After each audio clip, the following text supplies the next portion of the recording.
David, welcome to the podcast. Super happy to have you on. Thanks for being Thanks, here. Ethan. Thanks, Ethan. Glad to be here. Of course, of course. So, talk to me about AI agents. What's going on there? What are AI agents? Why should people use them? Yeah, so there are many different sort of use cases or applications of the latest version of generative AI. Always try to differentiate. I mean, AI is an umbrella term. Try to differentiate between two types of AI or categories that is very helpful. One is called generative AI. The other is the predictive AI. Both have been around various iterations.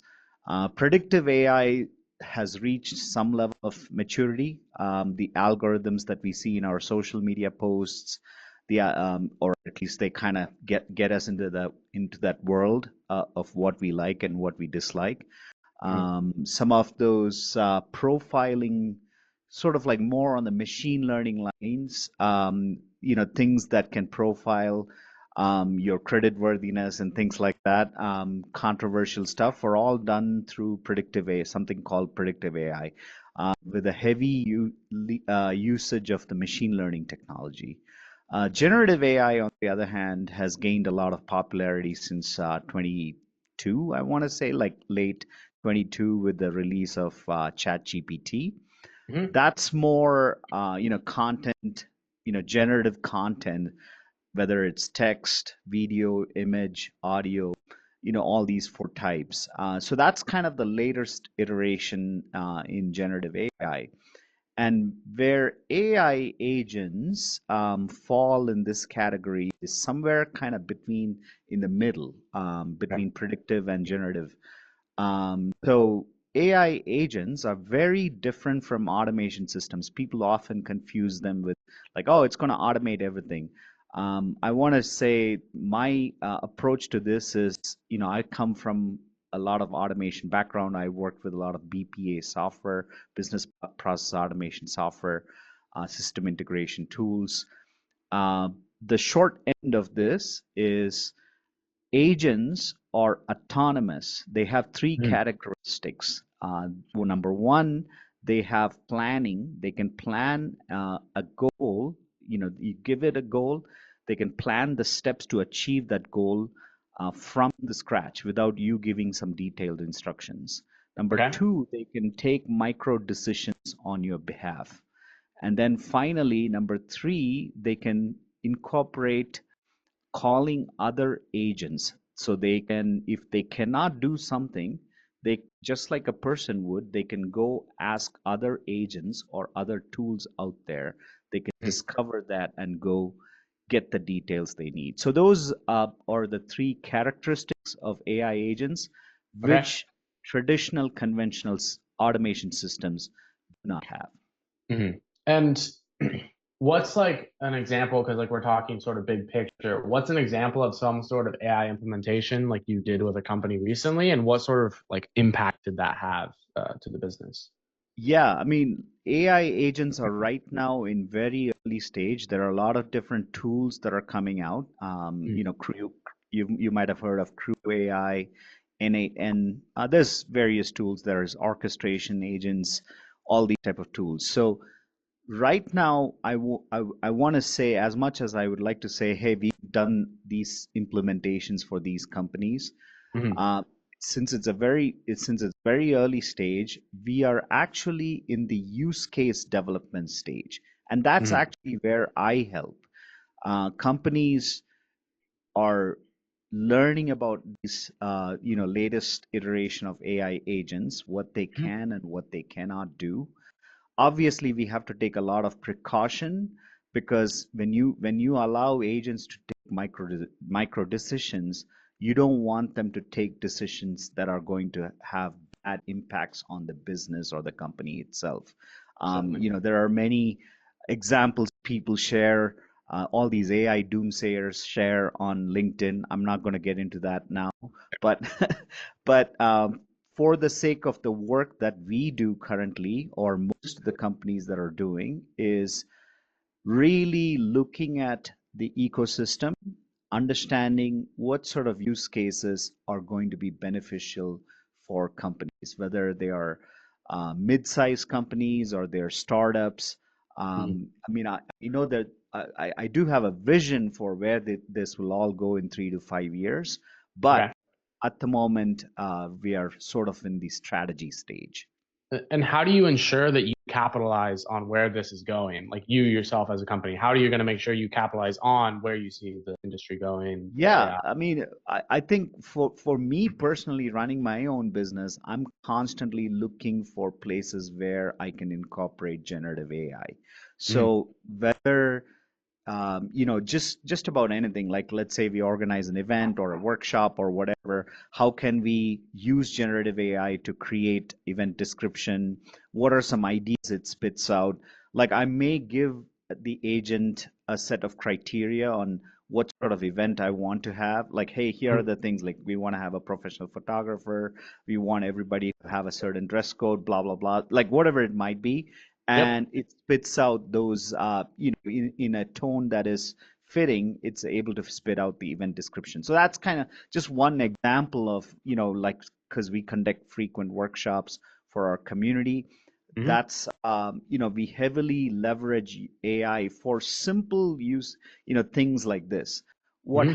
What'll happen in the future is you will start connecting the dots.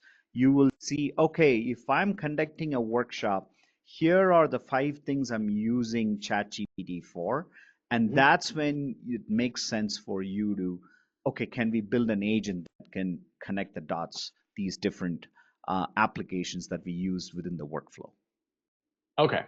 Got it. So it's all about creating those integrations. Like you mentioned, you think that people will be able to run billion-dollar companies with like 5 employees. Can you elaborate on that? Yeah, that's my prediction. So, 100% this is going to happen. In about 5 years, I think what we're going to see is an augmentation of the workforce. Like you go to all these peer groups like Vistage and all these, the sort of like the measure of success for your business is like who's got how many employees. Like that's the frequent question among CEOs, especially Yep. mid-sized companies. How many employees do you have? They want to level up and see where you are on that scale with, in comparison to them. I think Yep. what will happen in the future is that you don't have to do that anymore. You could just be 3 to 4 co-founders who are working on a Hmm. on some, innovation or some sort of a product, and you Hmm. can heavily use AI agents. It's going to become so easy to create these agents and orchestrate them and make them talk to each other. And there's also going to be publicly available agents that you can use on an on-demand basis. So if you want like Hmm. a workshop agent or a marketing agent that has all these different webinar components, workshop, components, so on and so forth, you can actually use those agents on an on-demand basis. So this is what I call workforce augmentation. And that's Hmm. exactly how we are going to be able to accomplish $1 billion valuation for a company that just has 4 co-founders. Obviously, all Hmm. 4 co-founders, whether they are chief product officers or revenue officers or CEOs, will have to Hmm. be very familiar with AI agents, using them to their advantage. You just cannot have someone who's not familiar with this sort of like workforce augmentation that I'm talking about be able to come up to that valuation. But if all 4 co-founders have that ability, it's very Hmm. much going to be a possibility within the next 5 years. Okay. Very nice. And like one of the things you do to help bridge that, it sounds like, is do these webinars. You said we're on like a 400-person summit in your city to educate people on this. That's I right. think a lot of people in the tech space, cybersecurity tech, like want to run these type of webinars, whether it be in person, virtual. What do Yeah. you feel like have been some of the things you've gotten right with that? And then what have been some of the challenges you faced in terms of scaling those efforts? Yeah, that's a great question. I mean, at least in the kind of work that we do, um, you sort of have to, um, everybody's reading about AI and everybody's, coming to this with different sources and different sort of backgrounds. Sometimes the important thing is not just education, it's also kind of reframing of what you already know, sort of like you have to help them unlearn. So Mhm. education, we always think about piling up knowledge and layering more stuff on top of what they already know. Yep. Sometimes you kind of have to show them, look, this is something you may have to unlearn and approach with a different mindset. Like I was Mhm. talking about the difference between conventional automation and AI agents. People really have to come to this mindset that these agents can actually take decisions. If Mhm. you are not doing that, you're better off just doing conventional automation. So Yeah. that's an example of something that you have to unlearn. And this is Mhm. something I have learned within, I want to say, the last 1 year or so, Mhm. talking to various people at that have different levels of knowledge on AI. What are some assumptions each of us are coming into this, when we work on some initiatives or projects with, and Mhm. helping them understanding that first, and if there's something that needs to be unlearned, helping them reframe that. Okay. Gotcha. And what do you feel like have been some of the biggest challenges when it comes to scaling those type of efforts? And then Mhm. how are you addressing those at the moment? Yeah, just we are one of the things we are doing is an online community, and we'll give you the link. Hopefully, you can put it in the show notes. So it's an AI innovators online community, where innovators are coming together with AI experts, and it's not like a Discord or a Slack. One of the things I don't like them is they're very kind of like message oriented. Like you have to quickly, you see the badge with 1 or 5 notifications, you feel like some stress, like, oh my god, I've not answered these questions, or it's Yeah. very request response. So this our community is more forum based, so it's like, it's a subscribe only method. So you are Mhm. interested in certain topics, you're interested in certain discussions, you can either start a thread or join a thread and have those discussions. So that's online, one of the ways that we are kind of getting around some of these challenges, going back to your question, is, Mhm. giving folks this tool to join with other AI innovators, enthusiasts, people who are working on products, people who are also experts that can guide and help them navigate the space. Mm. Okay, so it's all about that connection side of things, which comes back to sort of like trust. Trust is a huge Right. thing in business, especially when it comes to adopting new technologies. People don't Yeah. even know what AI is, much less what an AI agent is. Like, how do Right. you actually either you yourself build trust with clients or like help the businesses build trust with their end user, like if they're integrating AI somehow? Yeah. I mean, I think the trust factor number one is at the moment with, you know, people wanting to do AI projects. Like, I was talking to a CEO the other day, like, and he just kind of blatantly came out and said, like, well, all these AI, things is a buzz. They've not found their use. And I'm like, wow, that's a bold statement to make. You're going to be missing out on a lot of things. Yeah. So I think that at the bottom of that, at the core of that, whatever that person had said, was this Mhm. sort of like a mistrust of things coming and going and not producing any Mhm. business value, right? So that's Okay. number one. Not have giving them a reality check on what is possible, what are the capabilities. Not saying AI snake oil, right? Everybody wants to put like a dot AI at the end of their website extension, or Yeah. add the word AI to their product. And that's really contributed to this sort of like snake oil sales, right? Mhm. So being realistic about what is possible, where it's going, what are the latest developments, helping folks understand that. So that's on the sort of like the strategy side. On the Mhm. product side, I think it will take time. I mean, we sort of like, how did we embrace ChatGPT? It's not like we saw a bunch of ads and then we kind of started using it. It just, Mm. like publisher just kind of, the founder just promoted it, and it went viral, and Yep. now the product is kind of creating more value, and people are kind of integrating that into their everyday life. So that's how I think it'll slow. It's been 2 years to get to this place, and that's that that's going to take time. That sort of trust. Mhm. For sure. I mean, the trust is a big aspect of it. I guess like what do you feel like has been the biggest challenge for you to like scale your company's revenue, your company's growth? Like what do you think has been the biggest challenge for you there?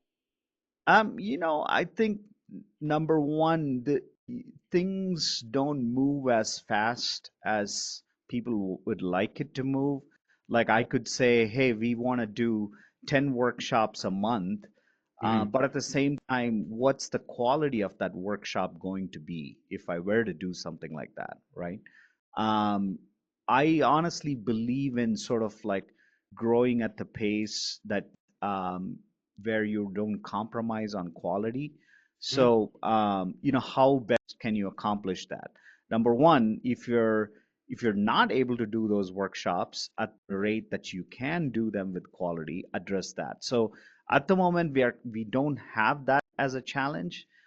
We are sort of like slating to do 3 to 4 workshops a month, Oh, nice. and we are sort of able to fulfill that. Now, I think it would be nice to have a pipeline, but at the same time, that's, if once we get into that sort of ball game, that's when, like, hey, can we get this done sooner? So Mm. it's sort of like this juggling and sort of like a balancing act on not Mhm. compromising on the quality versus delivering on the promise that your company should deliver. So at the moment, we're slowly ramping up. We're adding more folks to our AI expert list, guest Mhm. speakers on our workshops and things like that. So that's sort of like our activities to get our fulfillment, making that possible at scale. Okay. And those are the activities that you're looking at doing. What are the Yep. actual metrics that you're looking on off the back end of those activities in order to know that you're driving the business the way you want to go? Like what are those main KPIs for you? Yeah, I mean, the KPIs would be very simple, like how many workshops have we done, right? Hmm. And then how many turned into projects.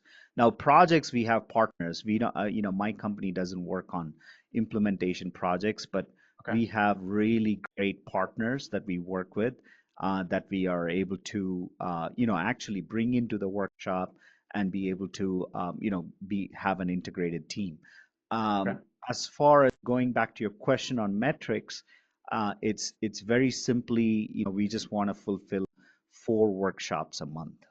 Yeah. If we can continuously do that for the next 6 months, I think we will be in good shape. And what's going to be the biggest challenge to getting to four? Yeah, I mean, one of the biggest challenge would be sort of like we're based in the Denver metro area. Hmm.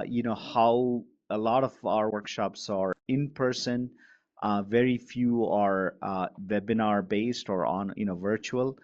So, does this mean that we may look at travel and, other cities? Because you only have so many mid-sized companies that you can target here. Yeah. So at some point you're going to run out. So I think that's something that I need to address very soon. Okay. Fair enough. And considering that, like, what is your vision for the company in the next Yeah. 12 months? Like, what are your big 2025 big bucket list items, as it were? Yeah. I mean, continue to do these workshops.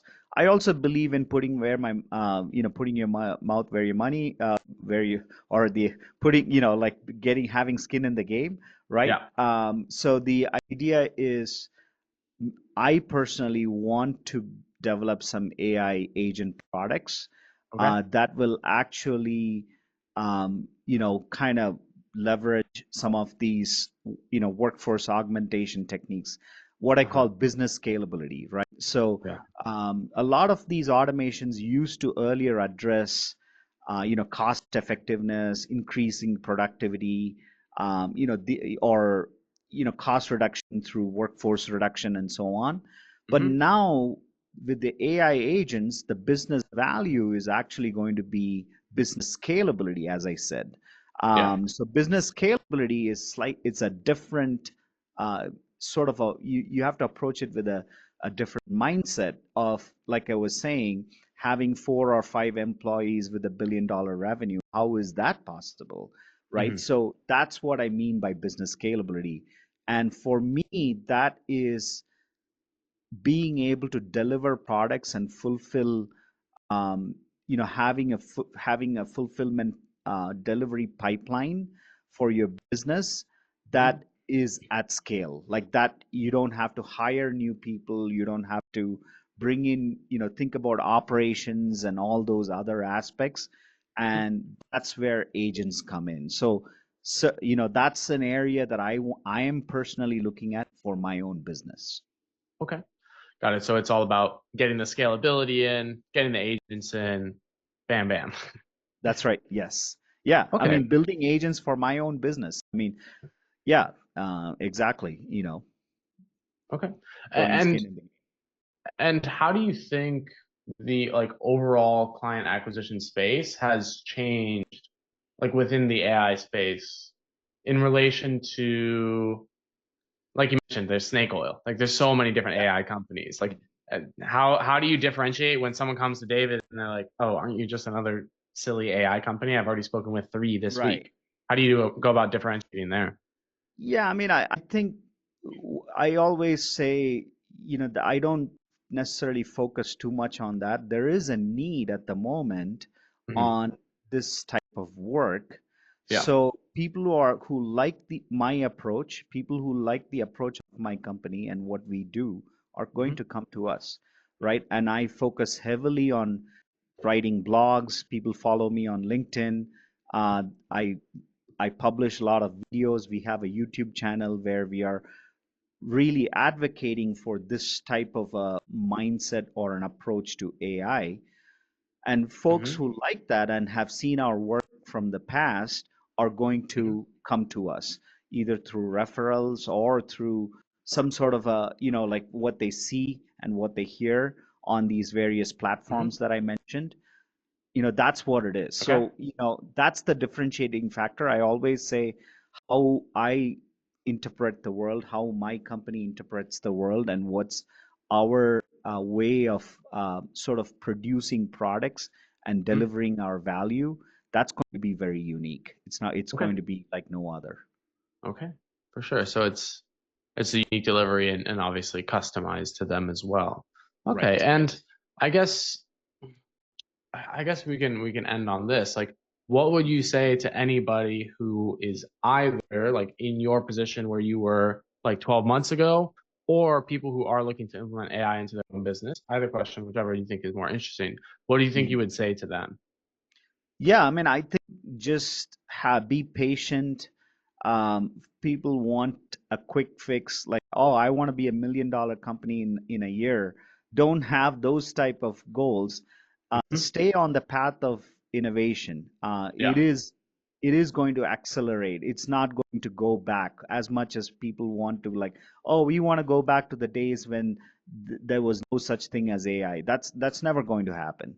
Yeah. So I think stay on the path, stay curious, keep learning, Mhm. and that's really, I mean, I look at a businessman like Mark Cuban. I mean, what Yep. has he really done? He was just the right man at the right time, in the right place. Mhm. Sort of when the e-commerce bubble was booming, he kind of converted his CD products to training material online. So like he was able to sell those things. And look at Bezos also. I Mhm. mean, again, as much as people, I mean, they're smart guys, no doubt about that. But at the same time, sort of, there's something to be said about sort of being lucky. And how do you get lucky Mhm. is staying on the path and not giving up and kind of, it is sort of a wave. There will be a lot of corrections. I'm not Yeah. denying that. But at the same time, staying curious, getting to the heart of the matter, Mhm. like I said, staying away from AI snake oil, Yeah. How can you do that? Learn that, right? That's the skill you have to learn. And then, you'll be in it for the long run. There you go. Awesome. Well, David, very interesting insights. Hopefully, some people start implementing some AI agents. If people want to talk to you about implementing AI agents, where would be the best place to contact you? The best place would be LinkedIn. Hmm. If you search for David Jitendranath, Jitendranath, Hmm. it's an Indian last name. There you You'll go. see me with this hat. That's my signature, and you can find me there. Just shoot me a message there. Connect with me and send me a message. Don't just send a connect invite because I get a lot of those. But just Yep. if you mention this podcast and Yep. say, "Hey, I saw you. I want to talk to you about this," I definitely connect then. There you go. And then also you can find us on YouTube. Our channel's name is Get in the Mode or Mode Stack. If you search for either of those, you will find our YouTube channel. So those are two places I would point them to. Very good. Thank you very much. Thanks. It's been a pleasure.